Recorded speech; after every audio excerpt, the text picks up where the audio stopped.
Good morning. I'm the apparel teacher here at JetBrett High School. I teach Apparel 1, I teach Apparel 2. I also teach Interior Design 1 and I also teach Interior Design 2. But today we're going to concentrate on Apparel 1. I want you to have a little bit of an idea when I see you and talk to you on Monday what to expect from this class. This is a class that you will learn how to sew, but there's a lot of other little things that you will learn too. We kind of start off with the history of apparel, history of fashion, how things from the past have affected what we wear today. How we'll talk about the internet, how has it certainly affected the way that we shop. We can shop at night, we can shop in our pajamas. You got a whole bunch of different stores that you can choose from. We'll talk about design, how color and line and shapes affect the garment that we wear. And so sometimes those lines, those shapes, those colors have a difference on you versus me based upon my hair color, my age, my eye color, my skin tone, how different things play a different part in the way that you dress and the way the garments that you wear. We'll talk a little bit about textiles, which textiles are another name for fabrics, and how we start from this little ball of cotton and we turn it into make this piece of fabric. And in between that, we'll talk about all the major fabrics and the properties of each, the goods and the bads, why we like them, why we don't, what we can do with them. We'll also talk about finishes, how things that were like waterproof, water repellent, stain resistant, things like that are put on fabrics for the better of our things. Okay, we'll also talk about measure. We'll learn how to measure your body to figure out what size that you will be in a pattern. We'll also learn how to take that pattern and we'll learn how to read the information on the back and we will learn how to figure out how to make this dress.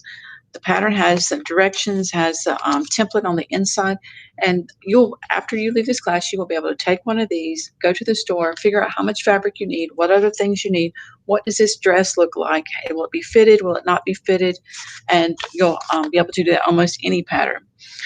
Last thing that we make on that with a pattern would be a pair of pajama bottoms. We also talk about a lot of sewing tools, why these scissors, why can't I use either one of them? Why is there a whole bunch, maybe 10 or 12 different things in this room that you can use to cut? And why I need to use this one instead of this one on a technique? Or what is this? Why do I use that? Okay.